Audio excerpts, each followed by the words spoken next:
آج امت مسلمہ زوال اور انحطاط کا شکار ہے، اور یہود اور نصارہ اس امت کے اوپر مسلط ہیں۔ اس کی کئی وجوہات ہیں۔ سب سے بڑی وجہ امت کا اسلام کو پس پشت ڈال کر انہی کے قوانین کو، انہی کی تہذیب کو اپنانا، انہی کے طرز زندگی کو اپنانا، ان کی معیشت کو اپنانا، ان کے تمدن کو اپنانا اور اس کو ماڈرن اور جدت سمجھنا، اور اسلام کے قوانین کو پتھر کے دور کے قانون سمجھنا، یہ بھی اس میں شامل ہے۔ اور یہی وجہ ہوئی پھر امت مسلمہ جس کی صفات میں سے ایک خاص صفت موجود تھی کہ جذبہ جہاد کے ساتھ سرشار، آہستہ آہستہ وہ بھی ختم ہو گیا، اور ہماری تہذیب، تمدن، معیشت، معاش، ساری چیزیں ہم نے ان کے نظام کو قبول کر لیا، اور دستور حیات ہمیں ضابطہ حیات قرآن و سنت کی صورت میں ملا تھا، اسے ہم نے پس پش ڈال دیا اجتماعی طور پر۔ اور ہمیں آج کے دور کے اکثر لوگ یہود کی تعریف کرتے ہوئے نظر آتے ہیں۔ دیکھو جی، یہودیوں نے اپنے آپ کو کتنا مستحکم بنا دیا ہے، یہودیوں نے کتنی دنیاوی طور پر ترقی کر لی ہے، یہ ایجادات اور یہ فلاں اور یہ فلاں، اور ان کے گن گاتے ہیں، اور ان کے گن گاتے گاتے پھر آہستہ آہستہ ان کی غلامی کو وہ دل کی گہرائیوں کے ساتھ قبول کرنا شروع ہو جاتے ہیں۔ اگر آپ قوم یہود کو قرآن و سنت کی نظر سے دیکھیں تو آپ کو پتہ چلے گا کہ یہ ایسی قوم ہے کہ جو قیامت تک مغضوب علیہم، جن پر غضب کیا گیا ہے، یہ ایسی قوم ہے۔ یہ وہ قوم ہے لعنت جس کا مقدر ہے، یہ وہ قوم ہے ذلت جس کے اوپر اللہ سبحانہ و تعالیٰ کی طرف سے ڈال دی گئی۔ ہمیں صرف کچھ چیزیں نظر آتی ہیں جو ظاہری ہیں، اور وہ بھی ہماری امتحان اور ہمارے آزمائش کے لیے۔ یہود اللہ سبحانہ و تعالیٰ کے گستاخ ہیں۔ آپ اگر قرآن مجید کو پڑھیں گے، بہت ساری یہود کی صفات قرآن نے بیان کی ہیں۔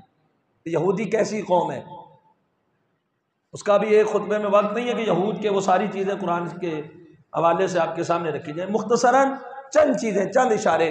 وہ اللہ کے گستاخ ہیں۔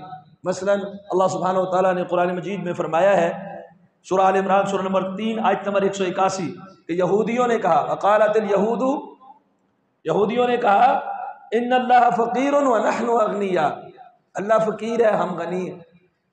یہ اللہ کے گستاخ ہیں۔ اسی طرح انہوں نے کہا ید اللہ مغلولہ، اللہ کے ہاتھ بندھے ہوئے ہیں معاذ اللہ۔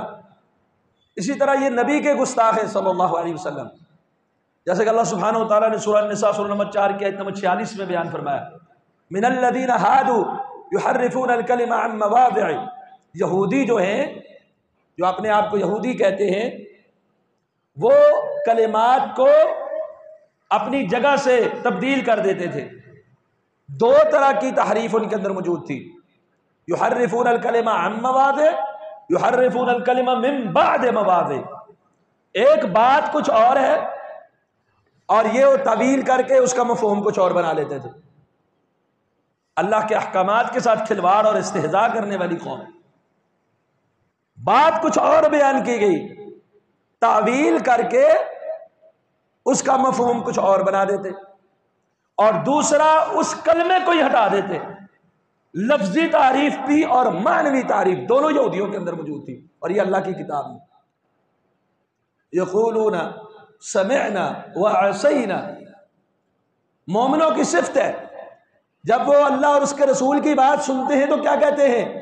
ہم نے سن لیا، واطعنا، اور ہم مانتے ہیں۔ اور یہودی اتنی اپنے خب سے باطن کا اظہار کرتے ہوئے کیا کہتے ہیں؟ سمعنا وعصینا، سن تو لیا لیکن نافرمانی کرتے، نہیں مانتے۔ واسمع غیر مسمع، اور پھر بد دعا دیتے ہیں، کہتے ہیں سنا، تیری بات کو نہ سنا جائے، یعنی تو مقبول ہی نہ ہو۔ وراعنا لیم بالسنتہم، اور کہتے راعنا ہماری رعایت کر، اس لفظ کو گستاخی کرتے ہوئے اپنی زبانوں کو مروڑ کر اس طرح ادا کرتے لیم بألسنتہم راعینا، او ہمارے چرواہے، اب راعنا کو راعینا کہہ دیتے، وطعنا فی الدین، اور اس طرح کے جملے آوازیں دین کے اندر طعنہ زنی کے لیے کرتے.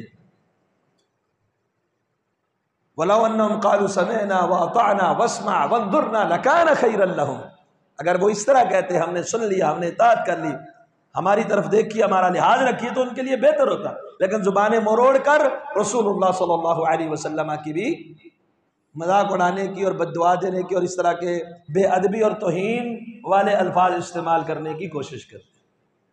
یہ وہ قوم ہے جن کا کفر حد سے بڑا ہوا تھا، جیسے کہ اللہ سبحانہ وتعالیٰ نے فرمایا سورہ النساء آیت نمبر 155 میں، فَبِمَا نَقْضِهِمْ مِيثَاقَهُمْ وَكُفْرِهِمْ بِآيَاتِ اللَّهِ وَقَتْلِهِمُ الْأَنْبِيَاءَ بِغَيْرِ حَقٍّ وَقَوْلِهِمْ قُلُوبُنَا غُلْفٌ. یہ عذاب، یہ لعنتیں ان کا مقدر کیوں ہوئی؟ میثاق توڑنے کی وجہ سے. اللہ کے ساتھ جو عہد و پیمان تھا وہ میثاق انہوں نے توڑ ڈالا. وَكُفْرِهِمْ بِآيَاتِ اللَّهِ، ان کی آیتوں کے ساتھ کفر، انکار. اور یہودی وہ بدبخت قوم ہے، کچھ لوگ ہوتے ہیں جن کے سامنے آیات آتی ہیں تو وہ تذبذب کا شکار ہو کے شک اور تردد کی وجہ سے انکار کر دیتے ہیں. کچھ کے لیے کفر کو ملمہ سازی کر کے خوبصورت بنایا جاتا ہے اور حق کی پہچان نہیں رکھتے، انکار کر بیٹھتے ہیں. یہ وہ بدبخت قوم ہے، حق کو پہچانتے ہوئے، حق کو جانتے ہوئے، اور اس بات کو ان کو علم ہو جاتا کہ یہ بات جو ہے یہ بالکل حق ہے، سچ ہے، اس کے باوجود تکبر کے ساتھ، حسد کے ساتھ، بغاوت اور سرکشی کی وجہ سے انکار کرنے والی قوم. وَكُفْرِهِمْ بِآيَاتِ اللَّهِ وَقَتْلِهِمُ الْأَنْبِيَاءَ بِغَيْرِ حَقٍّ، بغیر حق کے انبیاء کا قتل. قاتلین انبیاء بھی ہیں یہ. وَقَوْلِهِمْ قُلُوبُنَا غُلْفٌ، اور کہتے ہیں ہمارے دلوں کے اوپر غلاف چڑھا ہوا ہے، جتنا مرضی سنا لو قرآن، جتنی مرضی آیات بینات پڑھ لو، ہمارے دلوں کے اوپر کیا ہے؟ غلاف ہے، ہم پر اثر نہیں کرتی. اللہ تعالیٰ فرماتے ہیں تمہارے دلوں پہ غلاف نہیں ہے، وَطَبَعَ اللَّهُ عَلَىٰ قُلُوبِهِمْ، اللہ نے تمہارے دلوں پہ مہر لگا دی ہے. اللہ تم جیسے بدتینت لوگوں کو ہدایت ہی نہیں دیتا، مہر لگا دی ہے کفر کی. اور سورہ بقرہ آیت نمبر 61 میں اللہ سبحانہ وتعالیٰ فرمایا وَضُرِبَتْ عَلَيْهِمُ الذِّلَّةُ وَالْمَسْكَنَةُ، ان پر ذلت ڈال دی گئی، مسکنت، محتاجی ڈال دی گئی. وَبَاءُوا بِغَضَبٍ مِّنَ اللَّهِ، اللہ کا غضب لے کے لوٹے. کیا لے کے لوٹے؟ ترقی، ماڈرن جدت. وَبَاءُوا بِغَضَبٍ مِّنَ اللَّهِ، اللہ کا غضب لے کے لوٹے. کیوں؟ ذَلِكَ بِأَنَّهُمْ كَانُوا يَكْفُرُونَ بِآيَاتِ اللَّهِ وَيَقْتُلُونَ النَّبِيِّينَ بِغَيْرِ الْحَقِّ ذَلِكَ بِمَا عَصَوْا وَكَانُوا يَعْتَدُونَ، کیونکہ وہ اللہ کی آیتوں کے ساتھ انکار کرتے تھے، انبیاء کا ناحق قتل کرتے تھے، نافرمان تھے، حد سے تجاوز کرنے والے تھے.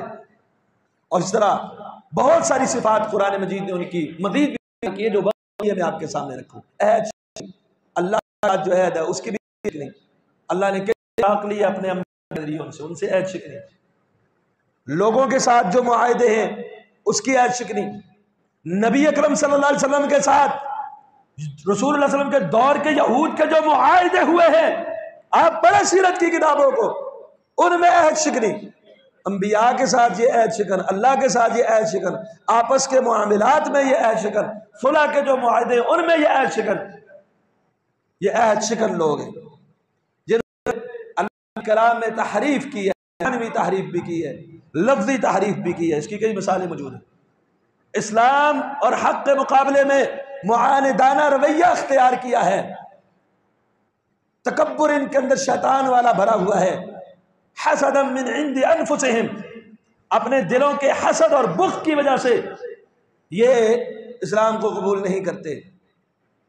آپ سورہ بقرہ پڑھیں، آپ کو پتہ چلے گا. اور اس طرح کے کئی واقعات موجود ہیں جو وقت ہی میں آپ کے سامنے رکھوں کہ یہود تورات جب پڑھتے تھے تو ان کو پتہ تھا رسول اللہ صلی اللہ علیہ وسلم کی آمد کا، بشارتیں موجود تھی، انتظار میں تھے. نبی علیہ الصلوۃ والسلام کی بعثت ہوئی انکار کر بیٹھے، یعرفونہ کما یعرفون ابناءہم، اللہ فرماتے ہیں یہ اس نبی کو ایسے جانتے ہیں جیسے اپنے بیٹوں کو جانتے ہیں۔ ان کی حقانیت اور صداقت کا انہیں علم ہے، لیکن حسد اور بغض کی وجہ سے انکار کرتے، ایمان نہیں لائے۔ اس سے بری خصلت اور کیا ہو سکتی ہے؟ معاندانہ رویہ، تکبر کی وجہ سے اور حسد کی وجہ سے، اور اکالون للسحت، حرام خور، حرام کھانے والے۔ اللہ نے جن چیزوں کو حرام کیا طویلیں کر کے کھا جاتے۔ سود کا نظام معیشت رائج کرنے والے، آج ہمارے جتنے نظام ہے سودی نظام، ان کا رائج کرنے والا کون ہے؟ یہود ہے۔ اسلام نے کتنا پاکیزہ نظام دیا زکوٰۃ کا، تؤخذ من اغنیائہم وترد الی فقرائہم، اغنیاء سے اس کی مقدار بھی مقرر کی کہ یہ لی جائے اور فقراء میں تقسیم کر دی جائے۔ اگر 100% ہر مالدار کے مال سے، ہر سرمایہ کار کے اس مال سے جتنی شریعت نے اس پر زکوٰۃ لاگو کی ہے، وہ زکوٰۃ اگر صحیح طریقے سے نکالی جائے اور اس کو صرف بھی اسی طریقے کے مطابق کیا جائے، جتنی معیشت مستحکم اور مضبوط ہو سکتی ہے اتنا کوئی قانون نہیں کر سکتا، اور پاکیزہ طور پر۔ اور یہ دوسرا نظام جو مقروض کو مزید مقروض تر بنا دیتا ہے اور مقروض بناتے بناتے غلام بنا دیتا ہے، یہ کیا ہے؟ سودی قرضے، سودی نظام معیشت۔ تو یہ نظام زکوٰۃ کو پسے پش ڈال کر سودی نظام کو رائج کرنے والے حرام خور یہودی، اکالون للسحت، حرام کھانے والے، جھوٹ سننے والے، سماعون للکذب، اکالون للسحت، اور فساد فی الارض کے ماہر۔ کبھی انہوں نے امن نہیں چاہا، یہود کبھی امن پسند قوم نہیں ہے، انہوں نے ہمیشہ فساد فی الارض ہی چاہا ہے۔ جب بھی کیا ہے فساد کی بات کی ہے، جو بھی سازشیں کی ہے فساد ہی کی ہے۔ نبی علیہ الصلوۃ والسلام کے دور کے بنو قینقاع، بنو نذیر، بنو قریظہ، ابو رافع، کعب بن اشرف اور دیگر یہودیوں کو آپ دیکھ لیں، یہ مسلمانوں کے کبھی خیر خواہ نہیں ہو سکتے، انہوں نے ہمیشہ فساد ہی کیا۔ قرآن نے ان کی یہ صفت بیان کی، اور پھر اللہ نے پھر ان کو انعام دیا۔ کیا انعام دیا؟ ضربت علیہم الذلۃ والمسکنہ، ذلت، محتاجگی۔ قرآن نے ان کو یہ انعام دیا، وباؤ بغضب من اللہ، غضب لے کر لوٹے۔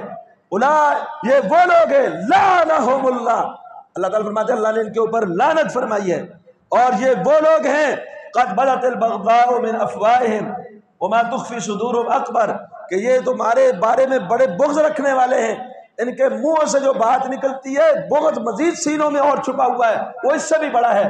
تو اللہ نے ان کے درمیان بھی وَأَلْقَيْنَا بَيْنَهُمُ الْعَدَاوَةَ وَالْبَغْضَاءَ إِلَى يَوْمِ الْقِيَامَةِ، قیامت تک ان کے دلوں کے اندر بغض اور نفرت ڈال دی، اور ان کے دلوں کے اوپر مہریں لگا دی کہ یہ کبھی بھی اسلام اور بات کو تسلیم کرنے جا رہی نہیں۔ بڑی بدبختی ہے یہ، اور بہت ساری صفات ہیں جو بری خصلتیں ہیں کہ نتائج جو ہیں غضب کے، لعنت کے، ذلت کے، وہ قرآن نے بیان کیے ہیں، وہ ان کا مقدر بن چکے ہیں۔ اور ہمیں امت مسلمہ کو کیا حکم دیا اللہ نے یہود کے حوالے سے؟ اللہ سبحانہ و تعالیٰ فرماتے ہیں یا ایھا الذین آمنوا لا تتخذوا اليہود والنصارى اولیاء، اے اہل ایمان، یہودیوں اور نصرانیوں کو اپنا دوست نہ بنانا۔ ایک یہ ہے، یہاں یہ بات یاد رکھنی ہے، جو محارب نہیں ہے، آپ کے ساتھ جنگ کرنے والا نہیں ہے، کوئی مشرک ہے، کوئی کافر ہے، کوئی عیسائی، کوئی یہودی، وہ پرامن ہے، آپ کے ساتھ جنگ نہیں کرتا، آپ کا مال نہیں لوٹتا۔ اگر اسلامی سلطنت میں رہتا ہے تو جزیہ دے کے رہتا ہے، اس کے ساتھ حسن سلوک سے پیش آ سکتے ہیں، اس کے ساتھ اچھا رویہ اختیار کر سکتے ہیں۔ ایک ہے دلی دوستی، اور جو دوسرا ہے نا، جو ظلم کرنے والے ہیں، جو یہود ہوں، نصارہ ہوں، دوسرے ہندو ہوں، کوئی بھی ہوں، وہ مسلمانوں کے خلاف جنگ مسلط کرنے والے، ان کے ساتھ یہ حسن سلوک ہے۔ انما ینہاکم اللہ الذین قاتلوکم فی الدین واخرجوکم، جو تمہارے گھروں سے تمہیں نکالے، دین میں تمہارے ساتھ قتال کرے، اللہ منع کرتا ہے ان سے حسن سلوک سے۔ تو حسن سلوک الگ بات ہے، دلی دوستی، دلی مودت، دلی محبت، چاہے کوئی جنگی ہے غیر جنگی ہے، چاہے کوئی پرامن ہے دہشت گرد ہے، اس کے ساتھ دلی محبت رکھنے کی اجازت۔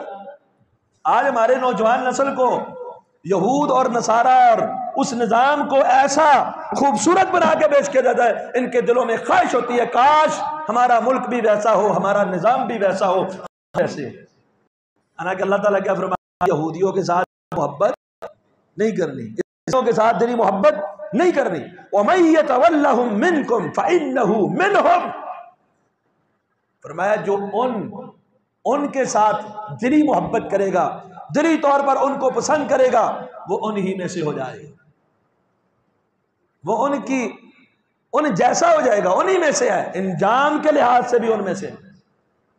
آپ دیکھیں احادیث کو اگر آپ پڑھیں، یہود کی تہذیب و تمدن کی مخالفت کرنے کا حکم ہے، خالف الیہود، خالف النصارى، خالف الیہود، بار بار ہمیں کہا گیا ہے یہود کی مخالفت کرو، نصارہ کی مخالفت۔ اسلام نے ہمیں الگ سے ضابطۂ حیات دی ہے، ہم نے وہ اپنانا ہے، ان کی مشابہت سے بھی منع کیا ہمیں۔ اور چاہے جائے کہ ہم اپنا حلیہ، ہم اپنا لباس، ہم اپنا طرز زندگی، ہم اپنا طرز معاشرت اور طرز معاش اور معیشت، یہ سارا کچھ ان سے لے لیں اور بدلے میں جو پاکیزہ نظام موجود ہے اس کو پسے پش ڈال دیں، اور پھر ہم کہیں کہ یہودی بڑے اچھے۔ اللہ تعالیٰ کیا فرماتے ہیں سورہ مائدہ آیت نمبر 82، لَتَجِدَنَّ أَشَدَّ النَّاسِ عَدَاوَةً لِلَّذِينَ آمَنُوا الْيَهُودَ، اہل ایمان کا اگر آپ سب سے سخت ترین دشمن پائیں گے کسی کو، وہ کون ہے؟ یہودی۔ دنیا اور کائنات کا جتنا کفر ہے وہ اسلام کے مقابلے میں الکفر ملت واحدہ ہے، وہ ایک ہی ملت ہے۔ یہودی عیسائی آپس میں مسلمانوں کے خلاف لڑیں گے، یہودی آپس میں جب ہوگی تو لڑیں گے۔ ان کافروں کی ان ساری اقسام میں اگر مسلمانوں کے لیے کوئی سخت رویہ اپنانے والا ہے، سخت موقف اپنانے والا ہے اور کوئی چانس بھی ضائع نہیں کرتا جہاں وہ مسلمان اور مسلمان امت کو نقصان پہنچانا چاہے، وہ کون قوم ہے؟ یہودی۔ لَتَجِدَنَّ أَشَدَّ النَّاسِ عَدَاوَةً لِلَّذِينَ آمَنُوا الْيَهُودُ وَالَّذِينَ أَشْرَكُوا، اور دوسرے نمبر پہ کون ہے؟ مشرک۔ نصارہ ان کے مقابلے میں نرم ہے، اور وہ نصارہ جن کے اندر نصرانیت ہے اور جن نصارہ کے اندر بھی یہودیت ہے نا، وہ نصارہ بھی انہی جیسے ہیں۔ تو بہرحال یہ مسلمانوں کے سخت ترین دشمن ہیں۔ نبی اکرم صلی اللہ علیہ وسلم کی بعثت سے قبل ان کا موقف تائیدی تھا، یہ لوگوں کو بشارتیں دیتے تھے کہ نبی آنے والا ہے، اللہ سے دعائیں مانگتے تھے اللہ وہ نبی کب آئے گا جس کی بشارت ہماری کتاب کے اندر موجود ہے، ہم دنیا کے اندر غلبہ حاصل کریں گے۔ جب نبی علیہ السلام آئے، انہوں نے دیکھا یہ بنی اسرائیل میں سے نہیں آئے، بنی اسحاق میں سے نہیں آئے، یہ اولاد اسماعیل میں سے آ گئے۔ اب جانتے ہیں یہ نبی ہے، بشارت ان کی کتاب میں جو تھی یہ لوگوں کو بتاتے تھے ایک نبی آنے والا ہے، نشانیاں ایسی ایسی ہوگی۔ تائیدی موقف تھا قبل از بعثت۔ جب بعثت ہوئی، حسد، بغض، تکبر آڑے آیا، نبی علیہ السلام کی مخالفت میں سب سے سختی ہو گئی۔ اور اس کے بعد کریم صلی اللہ علیہ وسلم کا طریقہ کار کیا تھا یہود کے لیے۔ آج بھی ہمارے اوپر فلسطین کا حالات آپ کے سامنے نا، آج کے خطبے کا جو پس منظر ہے وہ فلسطین ہے، وہ یہود وہاں پہ بھی قابض ہے، غاصب ہے، تو ہمارا رویہ کیوں نہ چاہیے؟ اب نبی علیہ السلام کے دور میں یہودی مدینہ کے اندر رہائش پذیر ہے، تو نبی کریم صلی اللہ علیہ وسلم نے ان کے ساتھ کیا رویہ اختیار کیا؟ یہود کے ساتھ کیا رویہ ہونا چاہیے؟ ایک یہودی تھے بنو قینقاع کے یہودی، سیرت ہشام میں اور دیگر سیرت کی کتابوں کے اندر ان کا بازار لگتا تھا، بازار کے اندر مسلمانوں کی ایک عورت گئی، اس ایک عورت کی ایک یہودی نے بے حرمتی کی، اس کی توہین کی، تذلیل کی، اس کا پردہ اتارنے کی کوشش کی، تو وہاں ایک مسلمان کو غیرت آئی، وہ اس کا سگا بھائی نہیں تھا، وہ اس کا مسلمان بھائی تھا، اسلامی اخوت والا تھا، اس نے اس یہودی کو قتل کر دیا۔ ایک مسلمان عورت کی عزت محفوظ نہیں ہے، اس نے یہودی کو قتل کر دیا۔ جب یہودیوں نے دیکھا ایک مسلم یہودی کو مارا، انہوں نے قتل کر دیا، نبی علیہ الصلوۃ والسلام تک یہ اطلاع پہنچی، آپ نے ان کا محاصرہ کر کے ان کو سبق سکھایا اور جلا وطن کر دیا۔ یہ شر پسند قوم ہے۔ ایک مسلمان عورت کی عزت پر حملہ کرنے کی وجہ سے اللہ کے رسول صلی اللہ علیہ وسلم نے بینو قینقاع کو وہاں سے، اور صحیح بخاری کی روایت ہے 6869 69، ایک یہودی نے ایک لڑکی کو، ایک جاریہ کو دیکھا، اس کے پاس چاندی کا زیور تھا، اس نے اس کو پتھر مار کے قتل کیا اور زیور چھین لیا، لالچ میں آ گیا۔ ڈاکو ہے یہ، آپ کیا سمجھتے ہیں ان کا نظام پاکیزہ ہے؟ یہ رہزن ہے، ڈاکو ہے، سود خور ہے، حرام خور ہے۔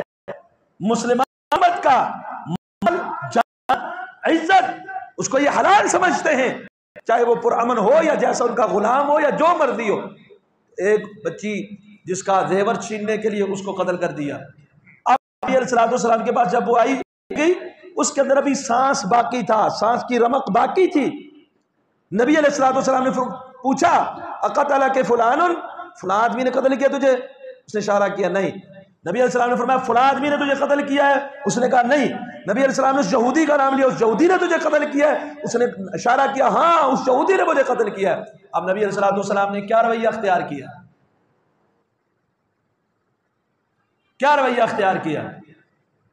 صحیح بخاری کی روایت، آپ نے اس یہودی کو پکڑا، دو پتھروں کے درمیان اس کو کچل دیا، جس طرح اس نے اس بچی کو پتھروں کے ساتھ مارا تھا، دو پتھروں کے درمیان اس یہودی کو قتل کر کے قصہ وہاں پر ختم کر دیا۔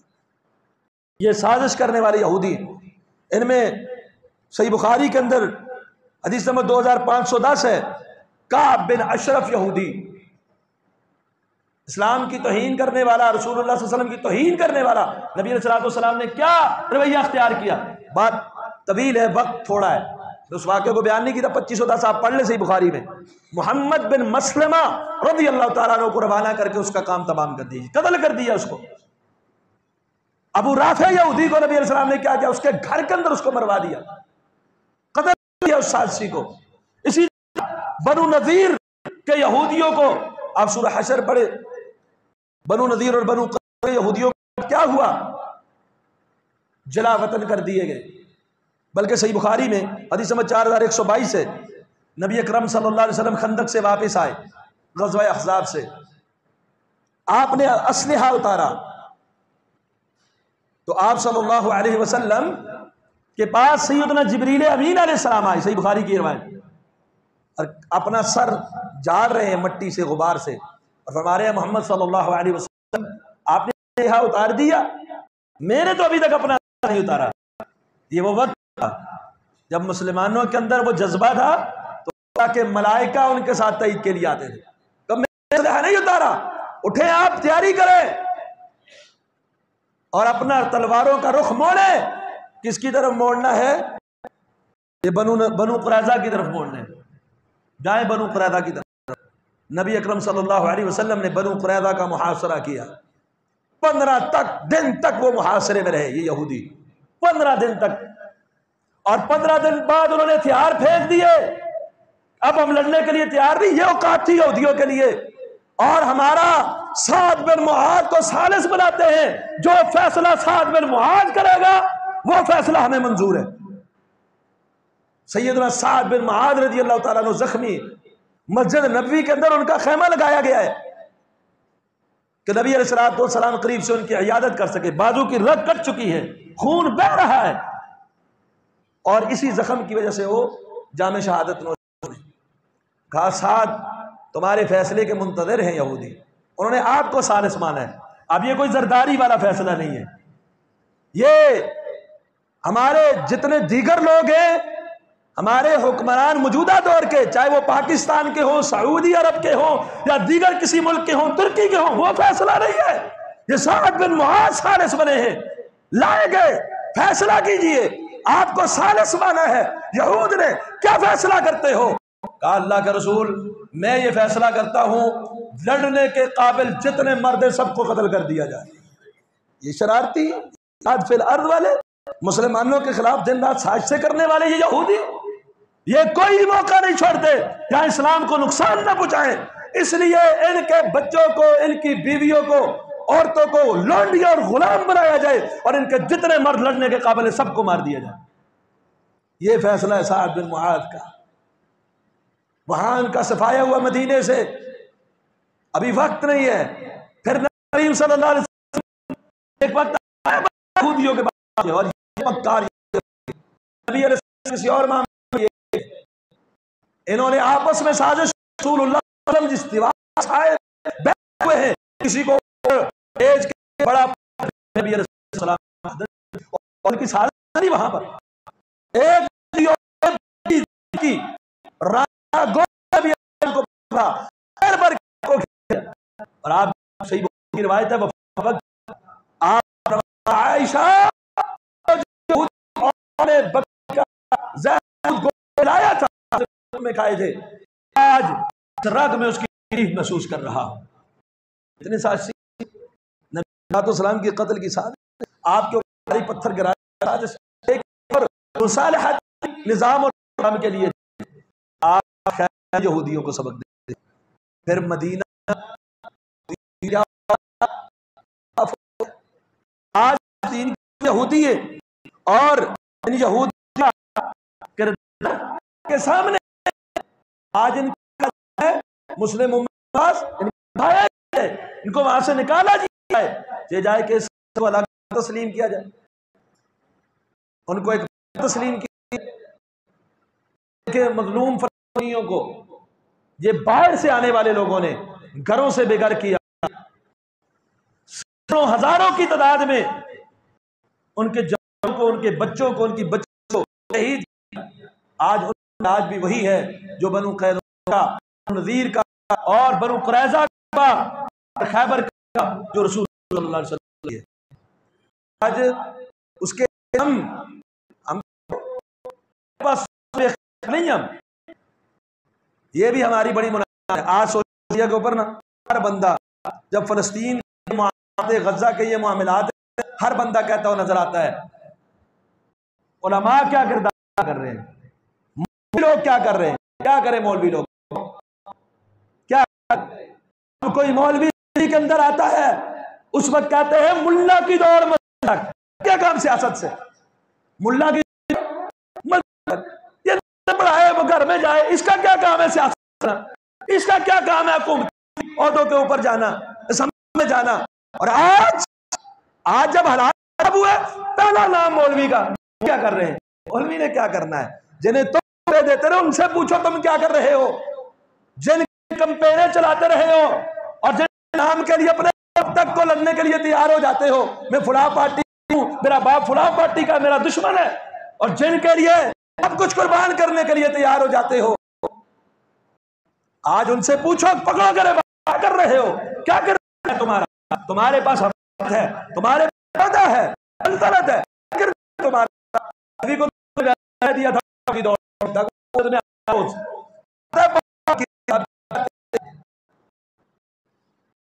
کمال، ہم آج بھی فرد نہیں بھولے، جتنی طاقت حکمت وہ امت میں کر رہے، کام کر رہے، لیکن جب بات آتی ہے حکومت کی، ملا کی دوڑ مسجد تک رہ جاتی ہے کہ آپ مسجد میں جاؤ، آپ اسمبلی میں نہیں آنا، آپ کا کیا کام، اور آج کہتے ہیں کہ مولوی صاحب کیا کر رہے ہیں، علماء کیا کر رہے ہیں۔ تو ایک تو یہ جو صاحب اختیار ہے ان کا کام ہے، ان کی فریضہ ہے، لَكُمْ لَا تُقَاتِلُونَ فِي سَبِيلِ اللَّهِ، کیا ہو گیا اللہ کے راستے میں کیوں نہیں لڑتے، وَالْمُسْتَضْعَفِينَ مِنَ الرِّجَالِ وَالنِّسَاءِ وَالْوِلْدَانِ، کمزور مارتے بچے پکار رہے ہیں ربنا اخرجنا من هذه القرية الظالم اهلها، اللہ اس ظالم بستی سے ہمیں نکال، واجعل لنا من لدنك وليا واجعل لنا من لدنك نصيرا، اللہ کوئی ولی اور نصیر مددگار بھیج دے۔ نبی علیہ الصلوۃ والسلام کے سیدنا عمر فاروق نے فلسطین کو، بیت المقدس کو فتح کیا، ایوب کی الغائی تھی، اور اس کے بعد اب امت سوچ ایسا مرد مجاہد جس کے پاس غلبہ، حکومت ہو، اختیار ہو، جو طاقت ہو، جو اس کا کام بنتا ہے آج وہ بازو، زور بازو سے فلسطین کو آزاد کرے، بیت المقدس کو آزاد کروائے۔ یہودیوں کو وہی سبق سکھائے جو یہودیوں کا خیبر کے اندر ہوا اور جو یہودیوں کا مدینے میں ہوا، ہمیں سیرت رسول صلی اللہ علیہ وسلم سے ملتی۔ اور دوسرا، ہم بے بس اور کمزور ہیں، ہمارے لیے ایک چیز اور بھی ہے، سوشل میڈیا کے اوپر بھی احتجاج، اس کے علاوہ اس کے ساتھ جو دوسرا بائیکاٹ ہے، ان کی تجارتی بائیکاٹ، اس کا اگر زیادہ نہ بھی پڑے کچھ نہ کچھ فرق ضرور پڑتا ہے، کم از کم ہماری دلی غیرت تو جاگتی ہے، ہمیں ان سے نفرت کا اظہار تو ہوتا ہے کہ دل کے اندر تو جانتے ہیں کہ یہودیوں کی پروڈکٹ ہے، اس میں ان کو جا رہا ہے کا حصہ نہ بنے، اپنے آپ سے بچائیں، رسول کی سیرت سے نادرہ اللہ علیہ وسلم حدیث نمبر 4096 4560 دیگر کئی کتاب موجود ہے، اللہ علیہ وسلم بتاتے نماز میں رکوع آپ ہاتھ اٹھا کر دعا آیا کرتے تھے، اور قرآن کو جب لے کر گئے، صحیح بخاری حدیث نمبر 4096 ہے، اور وہ لے جا کر اسلام سیکھنے کے لیے انہوں نے ان کو شہید کر دیا، تو نبی علیہ السلام نے 1 مہینہ پورا فرضی نماز میں کے بعد ہاتھ اٹھا کر ان کے لیے بد دعا کی۔ تو نبی اکرم صلی اللہ علیہ وسلم جب کسی قوم کے حق میں کسی قوم کے بد دعا کرتے آپ صلی اللہ علیہ وسلم کے اندر قنوت کرتے تھے۔ تو ہم انشاءاللہ فلسطین کے لیے غزہ کریں، اس کا طریقہ یہ ہوتا ہے فرضی نماز کے رکوع میں، بخاری ہے، مسلم کی حدیث ہے، دیگر کتب احادیث موجود ہے، نبی صلی اللہ علیہ وسلم نے راعوان اور دیگر کے کے اوپر بد دعا کی ہے، اور نماز میں رکوع آخری رکعت کے بعد ہاتھ آ کر نبی صلی اللہ علیہ وسلم دعا مانگا تھے، اور جو صدی تھے وہ کہا کرتے تھے۔ تو وہ انشاءاللہ آج ہم اس پہ بھی عمل کریں گے جو وقت کی ضرورت ہے، اور یہ بھی نہیں کہا جا سکتا کہ اللہ مدد نہیں کر رہا، ہم تو دعائیں کر کر کے تھک گئے ہیں۔ آپ دعائیں کر کر کے تھکے نہیں، دعائیں کرنی ہے، ساتھ جتنے ہیں وہ جاری رکھنے ہیں، باقی اللہ سبحانہ و تعالی جب حکم فرمائے ہوگا اس کے لیے صاحب اختیار لوگوں کو اس پورا توجہ دینی چاہیے، اور بھرپور طریقے سے یہ تو احتجاج تک ریکارڈ کروانا جو ہے وہ گوارا نہیں کرتے۔ اللہ مظلوم مسلمانوں کی مدد فرمائے۔ اقول قولی ھذا استغفر اللہ لی ولکم ولسائر المسلمین۔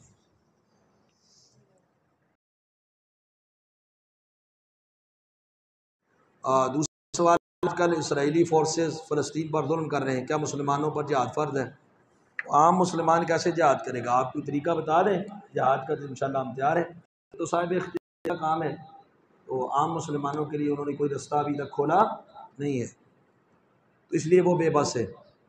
ایک سوال ہے، کیا بجلی کے میٹر پر شہادت والی انگلی سے زم لکھنے سے بجلی کا بل کم آتا ہے؟